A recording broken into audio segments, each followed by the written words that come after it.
उसने अपनी गर्दन काट दी थी। चुंडावत मांगी सेनानी, सर काट दे दियो सतराण।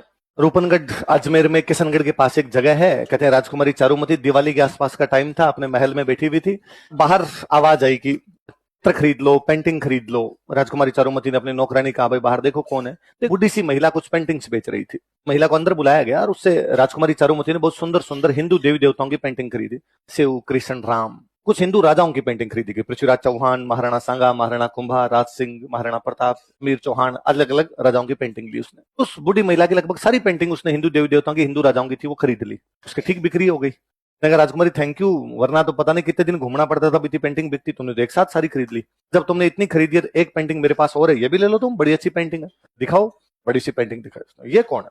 अरे तुम इनको नहीं जानती, मुगलिया सल्तनत के बादशाह आलमगीर जहांपना औरंगजेब खुद है। औरंगजेब की फोटो है। उसने कहा अच्छा औरंगजेब की फोटो, दे दो, ये भी दे दो। उसने औरंगजेब की फोटो ली, बाकी सब फोटो ली। इतने रुपए हुए, इतने रुपए हुए, रुपए पकड़ाए। 2 मिनट वेट करो। अपनी सब सहेलियों को कहा कि अपने जूते उतारो, औरंगजेब की इस फोटो पर मारे जाए। औरंगजेब की फोटो पे सब सहेलियों ने जूते मारे तो औरंगजेब की फोटो अपनी चिंदी चिंदी होगी। उसने वो टुकड़े इकट्ठे किए, उस बुढ़ी महिला का कि जाके औरंगजेब को देना, कहना चारुमती ने फाड़ी है। वो महिला गई दिल्ली, उसने औरंगजेब को जाकर कहा कि बादशाह औरंगजेब, तुम्हारी मूर्ति के टोटे टोटे कर दिए। किसने? तो राजकुमारी चारुमती। कहाँ की राजकुमारी है? औरंगजेब को बड़ा गुस्सा है कि यार इतनी औकात। औरंगजेब ने हाथों हाथ रूपनगढ़ लैंडलाइन पर फोन मिलाया, मुझे राजकुमारी चारुमती से शादी करनी है। रूपनगढ़ वालों की क्या औकात कि औरंगजेब को मना करे। उन्होंने कहा साहब आओ, उसे 2 दिन पहले मिस कॉल देना। ये बात चारुमती को पता चली कि मेरे घर वाले मेरा विवाह किससे करने जा रहे हैं। औरंगजेब ने विरोध किया अपने भाई के सामने, ये क्या हो सकता है, तुम मेरी शादी वो औरंगजेब के साथ मेरी मर्जी के बिना कैसे कर सकते हो? औरंगजेब अटैक करेगा। तो उसने कहा लड़ लो, क्या दिक्कत है? तो उसके भाई ने कहा लड़ने में कोई दिक्कत नहीं है, लड़ लेंगे, पर औरंगजेब की सेना बहुत बड़ी है, हमारी सेना छोटी है, हम सब लड़ते हुए मारे जाएंगे। उसने कहा फिर क्या हो जाएगा? नारी की रक्षा के लिए, ब्राह्मण की रक्षा के लिए, गाय की रक्षा के लिए, इस धरती की रक्षा के लिए, जनता की रक्षा के लिए, मंदिरों की रक्षा के लिए, कि हमारे लोग पहले कटते मरते नहीं आए थे, तुम हो जाओगे तो क्या हो जाएगा? भाई ने वापस कहा कि हाँ तुम्हारी बात एकदम सही है, पर यदि ऐसा हुआ तो औरंगजेब की सेना जब रूपनगढ़ पर कब्जा करेगी तो साधारण जनता की लड़कियों को उठाकर ले जाएगी। बाकी जनता की लड़कियों को बचाने के लिए तेरी शादी करनी जरूरी है। वो जनता जो हमारे पर आश्रित है उसको बचाया जाना आवश्यक है। जनता का विश्वास राजा में होता है, और हम तेरी शादी किससे करेंगे? तो गुस्सा है। उसने कहा अब ये तुम मेरी रक्षा नहीं कर सकते तो मैं खुद अपनी रक्षा कर लूंगी। क्या कर ले? अब चारुमती सोचे क्या किया जाए, और चारुमती को याद आया कि एक दिन टीवी पर एड आ रहा था कि टोल फ्री नंबर पर संपर्क करें। उसने राज सिंह जी के टोल फ्री नंबर का बड़े राज सिंह जी को मैसेज किया, जिस प्रकार भगवान कृष्ण रुक्मणी का हरण करके ले गए थे, मेरा हरण करके ले जाइए और मुझसे विवाह कर लीजिए। राज सिंह जी के पास ऐसे मैसेज आते ही रहते थे। टोल फ्री नंबर पे तो कोई कर देता है ना। उन्होंने पहले डीपी चेक की, उनका ठीक है डन, कितनी तारीख को आ रहा औरंगजेब ब्याह करने, कितनी तारीख को आ रहा है। अब राज सिंह जी ने औरंगजेब को मैसेज किया, भाई वो तो रूपनगढ़ ब्याह करने जा रहा था। उसने कहा कि मत जाना, हाँ मैं करूंगा। अरे उसने कहा ये क्या तरीका है यार। इस घटना से थोड़े दिन पहले अपने झीलवाड़ा पड़ा था, झीलवाड़ा, झीलवाड़ा के पास एक जगह रूपनगर, जगह रूप, वहां की एक राजकुमारी थी चंचल कुमारी। क्या नाम था?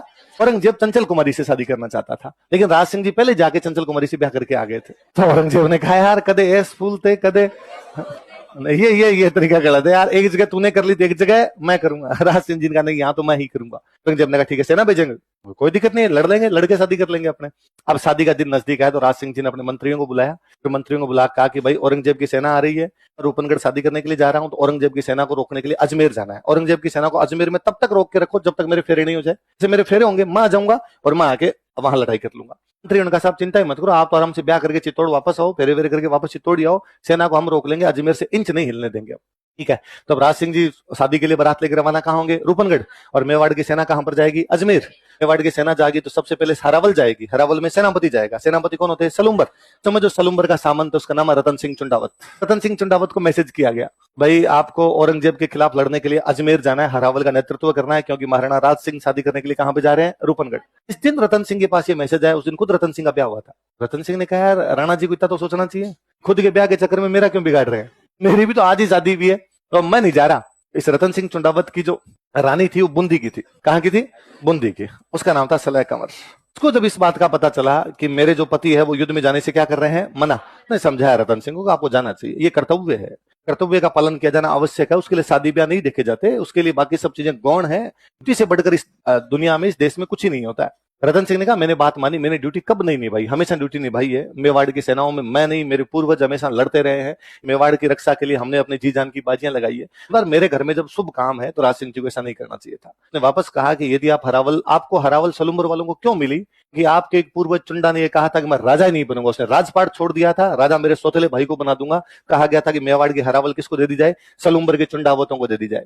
यदि आज आप नहीं जाओगे तो हरावल छीन ली जाएगी, और हमारे 4 पीढ़ी बाद, 2 पीढ़ी बाद जो बच्चे होंगे को ये बात बड़ी बुरी लगेगी कि बीच में हमारा एक पूर्वज रतन सिंह कमजोर निकल गया था, इसलिए हमसे हरावल छीन ली। और इससे बुरा कुछ ही नहीं होगा, आपको जाना चाहिए, आपको लड़ने के लिए जाना चाहिए। उसने समझाया तो रतन सिंह अगले दिन तैयार हो गए, सेना वेना लेके रवाना हुए। पर आज ब्याह हुआ है, कल आपको युद्ध में जाना पड़े, ऐसा या तो सुनील सेठी के पास बॉर्डर में मैसेज आया था और या रतन सिंह जी के पास आया था। रतन सिंह जी जब रवाना हुए तो जैसे उस रानी का महल आया, उनका घोड़ा रुक गया, अपने आप ही घोड़ा रोक दिया उन्होंने, और अपने पास जो फौजी खड़ा था उसको कहा कि ऊपर जाओ, रानी से कोई निशानी लेकर आओ।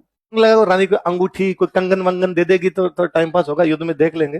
वो ऊपर गया, उसने जाके कहा भाई नीचे रतन सिंह जी खड़े हैं और आपकी कोई निशानी मंगा रहे हैं, कोई आपकी कोई जो सेनानी राजस्थानी के अंदर निशानी को क्या बोलते हैं, आपकी कोई सेनानी मंगा रहे हैं। राजस्थानी भाषा में निशानी को क्या बोलते हैं, सेना। वो 17 साल की राजकुमारी जो कल ही ब्याह होके आई है, नवविवाहिता है, जिसकी मेहंदी अभी सूखी नहीं है, ये सोचती है कि जब मेरा पति युद्ध में जाने से ही आनाकानी कर रहा है तो इस बात की भी तो गारंटी नहीं कि वहां लड़ लेगा। यह भी तो हो सकता है कि बीच में उसको इस प्रकार से मेरी को याद है वापस आ जाए।